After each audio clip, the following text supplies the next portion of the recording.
I walked into that mansion wearing a $5,000 dress, a diamond ring worth more than most people's cars, and my head held high. But within minutes, his mother handed me an apron and asked me to Keisha, serve dear, would you drinks. mind helping with the drinks? That's when I realized money couldn't buy me respect in this family. It is simply an exclusive club for us.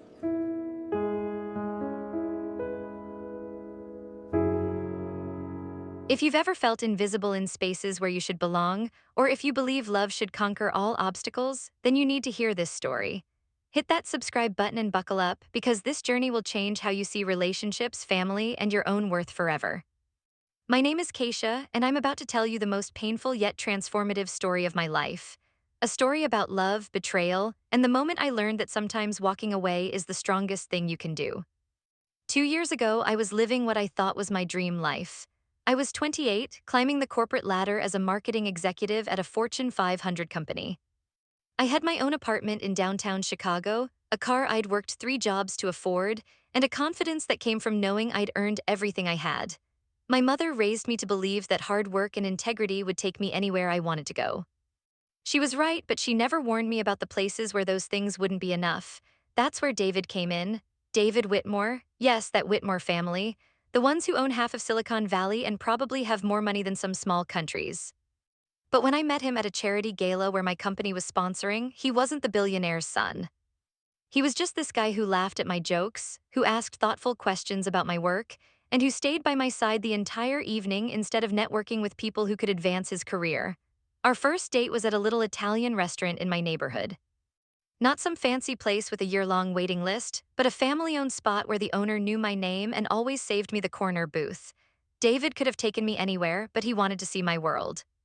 He asked about my childhood, my dreams, my mother who worked 2 jobs to put me through college. He listened like every word mattered. When he walked me to my door that night, I was already falling. The next 18 months were magic. David would show up at my office with coffee and croissants from this bakery he discovered. We'd spend weekends exploring the city, going to museums, trying new restaurants. He taught me to sail on Lake Michigan. I taught him to make my grandmother's cornbread. He talked about his work with genuine passion, about wanting to use technology to solve real problems. I shared my dreams of starting my own marketing firm someday. We fit together like puzzle pieces. But here's the thing about fairy tales, they don't prepare you for the parts that happen off the page. In all those months, I never met his family. David would mention them sometimes, usually with a tension in his voice that I couldn't quite understand. His father Jonathan, who built the tech empire, his mother Patricia, who managed the family's charitable foundation, his sister Caroline, who seemed to live permanently on some social media highlight reel. They were always traveling, always busy, always just out of reach. I told myself it didn't matter. Not everyone is close to their family, but deep down, I knew it was more than that. I could see the way David changed when his phone rang and it was his mother, the way his shoulders tensed when he got texts from his sister. The way he'd deflect when I asked about bringing me to family events. Love makes you overlook things you shouldn't overlook. Then came Paris. David said he had a business trip and asked if I wanted to come along. We spent 3 days wandering the city, eating at sidewalk cafes, getting lost in the Louvre. On our last evening, he took me to the Eiffel Tower at sunset. I should have known something was coming by the way he kept fidgeting with his jacket pocket, but I was too busy being amazed by the view. When he got down on one knee right there on the Trocadero, with the tower glittering behind him and tourists stopping to take pictures, I thought my heart might burst. The ring was gorgeous, but more than that, it represented everything I'd dreamed of. Not the money or the status, but the promise. The promise that I was chosen, that I was loved, that I was enough. Keisha, he said, and his voice was shaking, you're the most incredible woman I've ever met. You make me want to be better than I am. Will you marry me? I said yes before he'd even finished the question. The crowd around us erupted in cheers. David slipped the ring onto my finger and it caught the light like a star. We kissed while strangers clapped and took photos. It was perfect. It was everything I'd ever imagined. But fairy tales end at the proposal, don't they? They don't show you what happens when the prince takes you home to meet the king and queen. The phone call came 2 weeks after we got back from Paris. David had been acting strange since the proposal, not excited strange, but nervous strange. He'd look at me sometimes like he was trying to memorize my face, like he was preparing for something I didn't understand. My mother wants to meet you, he said, hanging up the phone. She's invited us to the family estate for the weekend. I should have been excited. After 2 years, I was finally going to meet the people who mattered most to the man I loved, but David looked like he'd just been sentenced to something. Are you okay? I asked. He forced a smile. Of course, she's just particular about things. The family has certain traditions, certain expectations. I want this to go well. It will, I said, reaching for his hand. I can handle a weekend with your mother. I had no idea what I was walking into. The Whitmore estate sits on 50 acres in the Hamptons, behind gates that probably cost more than most people's houses. As our car wound up the circular driveway, I felt like I was entering a different world. The mansion was something out of a movie, all stone and ivy and windows that reflected the sky. Gardens stretched out in every direction, maintained to perfection. There was a separate building that David mentioned was the guest house, though it looked bigger than my apartment building. Remember, David said as we pulled up to the front entrance, just be yourself, they're going to love you. But his knuckles were white on the steering wheel, and I could see the sweat on his forehead despite the air conditioning. This was not a man who believed what he was saying. The front door opened before we'd even gotten out of the car. A woman in her 50s emerged, perfectly put together in that way that takes hours to achieve but is meant to look effortless.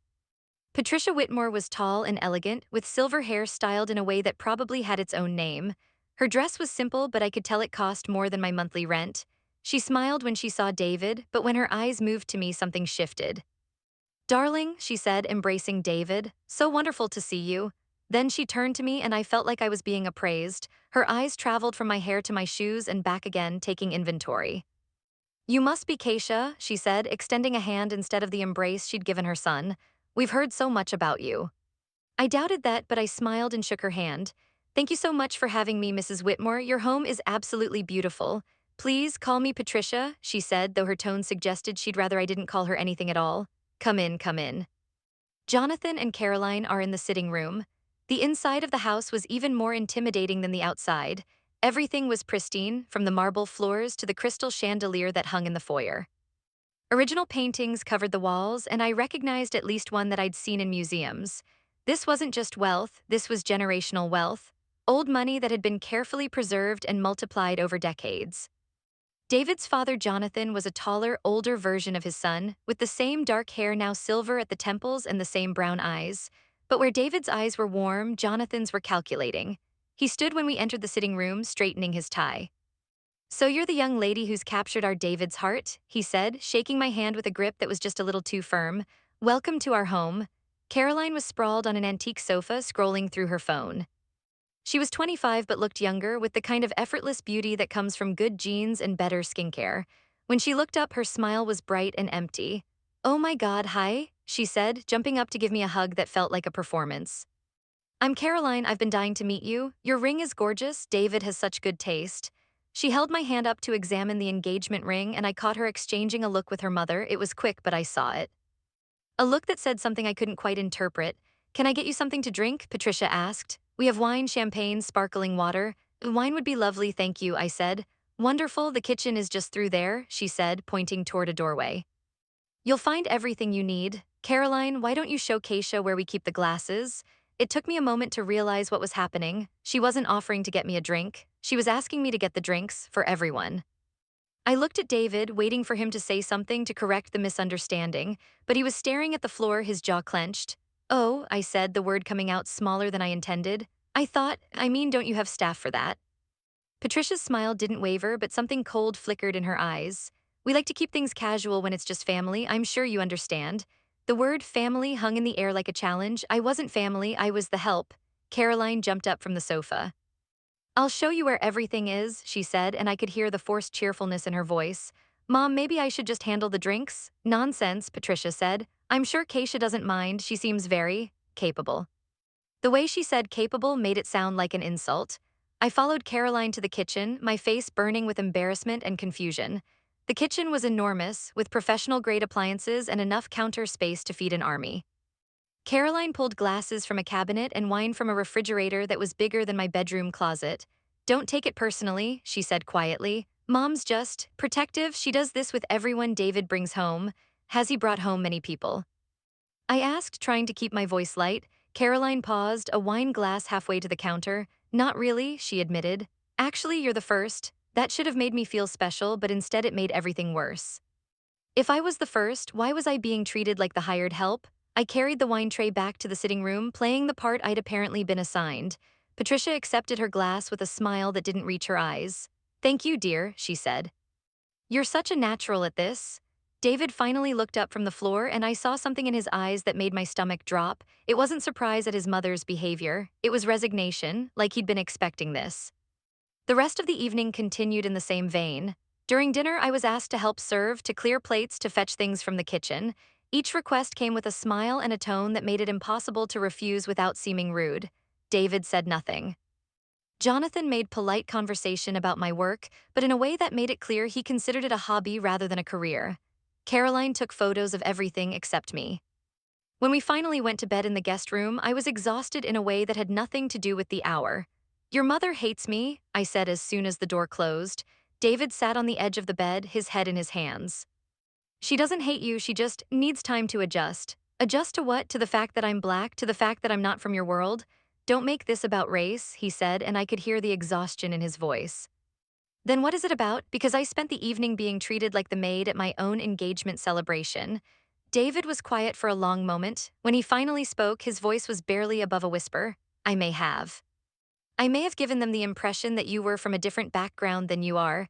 My blood went cold. "What kind of impression?" I wanted them to be open to meeting you.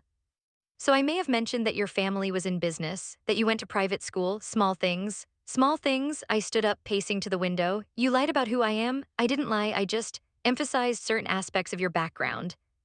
"What aspects?" "The fact that my mother cleaned houses to pay for my education, the fact that I worked 3 jobs to get through college, the fact that I'm proud of where I come from." "Of course you should be proud, I'm proud of you. But you don't understand what it's like in this family. There are expectations, traditions.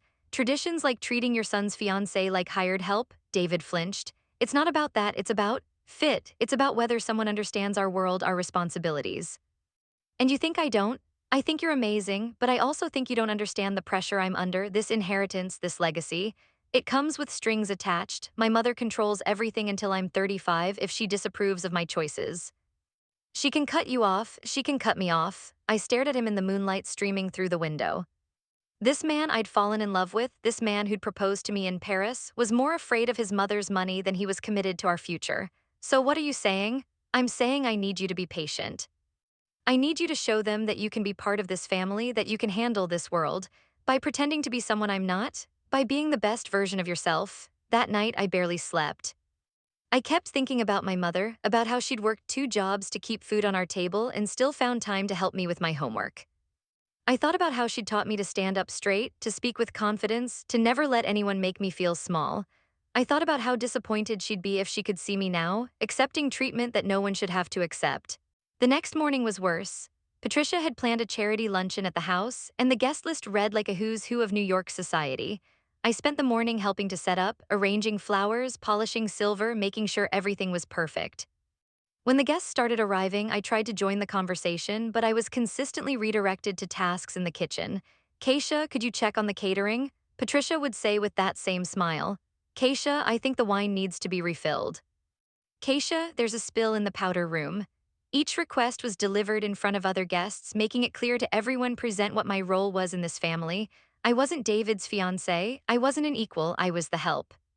The final straw came when one of Patricia's friends, a woman with too much plastic surgery and too little kindness, handed me her empty champagne glass and said, "You're so good at this. Have you worked for the Whitmores long?"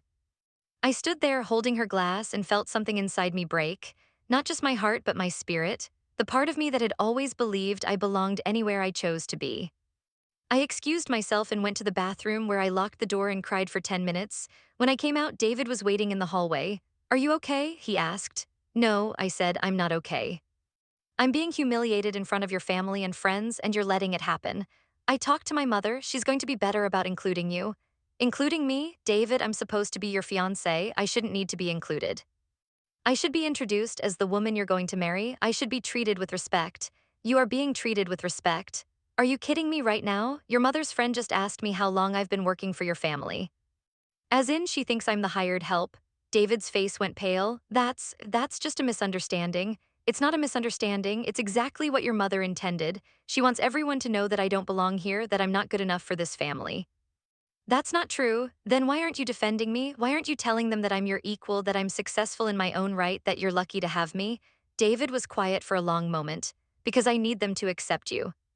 And if I push too hard too fast, they'll cut you off, they'll cut me off. I looked at this man I'd thought I knew, this man I'd agreed to marry, and realized I was looking at a stranger.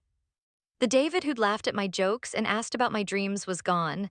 In his place was someone who valued his inheritance more than my dignity. I'm going back to the city, I said. Keisha, please, just give it one more day.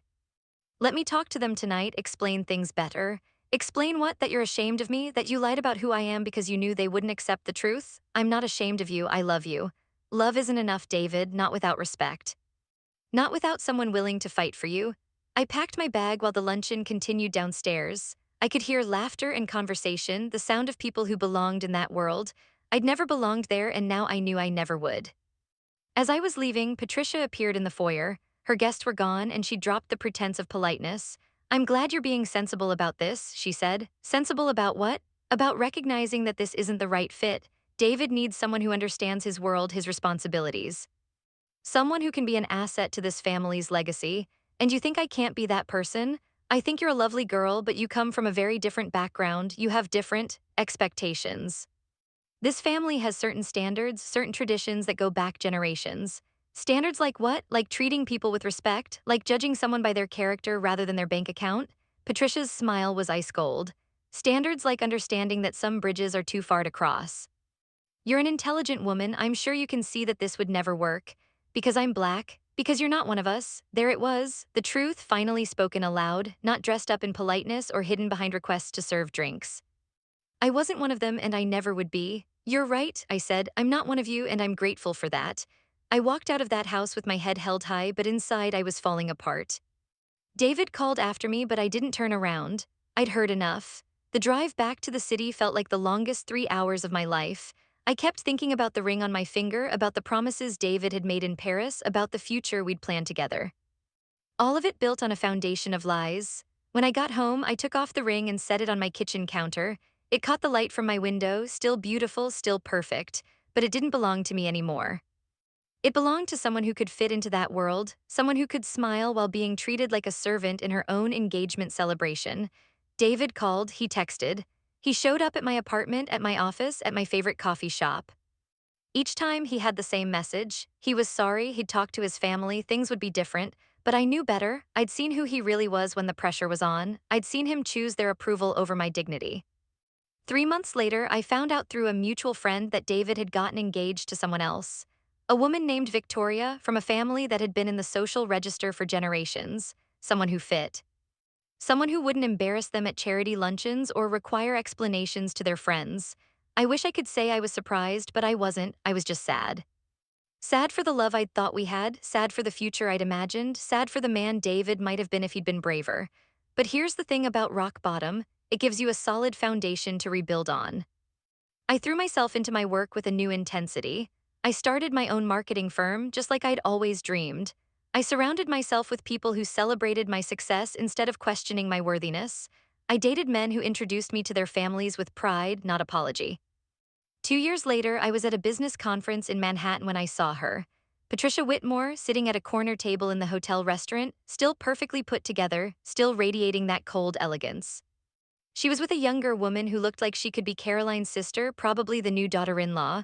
I could have walked past, pretended not to see her, but something made me stop. Mrs. Whitmore, I said, approaching her table. What a surprise.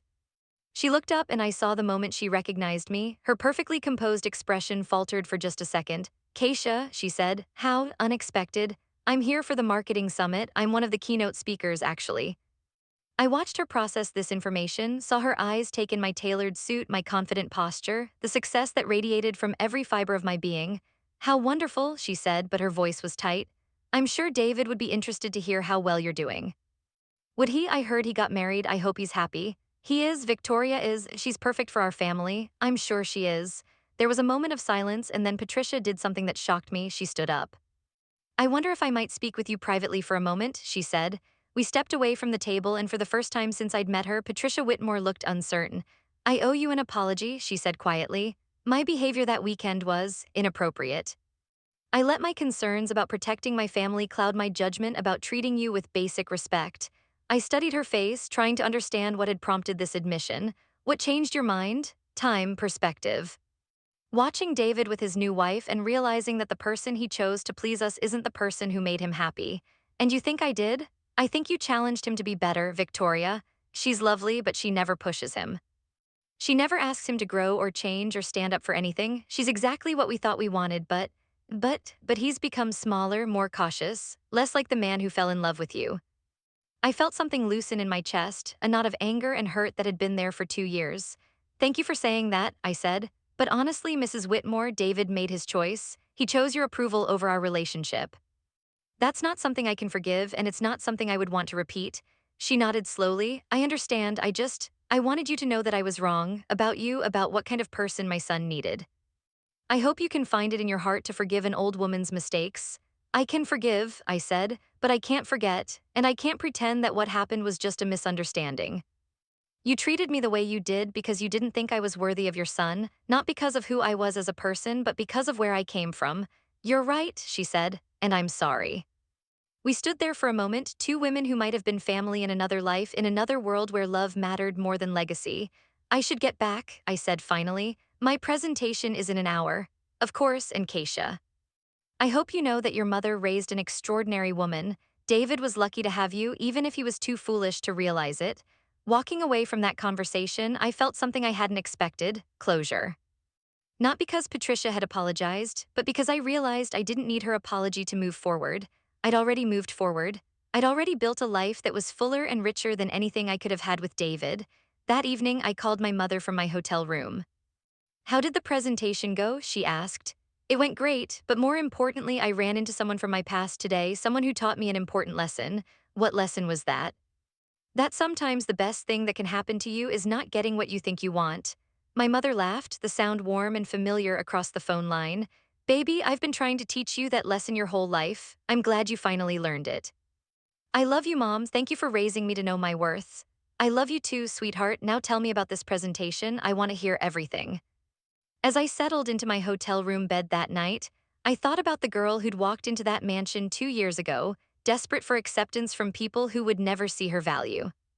I thought about the woman I'd become, confident in her own worth, surrounded by people who celebrated her success rather than questioning her right to it. I thought about David, probably at home with his perfect wife, living his perfect life, and felt nothing but gratitude. Gratitude that I'd learned early enough to walk away. Gratitude that I'd found the strength to choose myself over a love that required me to be smaller. Most of all, I thought about my mother, who'd raised me to believe that I was enough exactly as I was. She'd been right all along. I was enough. I'd always been enough. I just needed to find people who could see it. The ring David had given me in Paris was beautiful, but it came with strings attached. Strings that would have bound me to a life of apologizing for who I was, of making myself smaller to fit into spaces that were never meant for me. I'd rather be alone than be with someone who needs me to be different. I'd rather be single than be with someone who won't stand up for me. I'd rather walk away from a fairy tale than live in a nightmare dressed up as a dream. Because here's what I learned from that weekend in the Hamptons. Love without respect is not love at all. It's just need dressed up in pretty words and expensive rings. And I deserve better than that, we all do. If this story resonated with you, you're not alone. Thousands of women face these same challenges every day. Share this video with someone who needs to hear it. Subscribe for more stories about finding your worth and never settling for less than you deserve. And remember, you are enough exactly as you are. Don't let anyone convince you otherwise.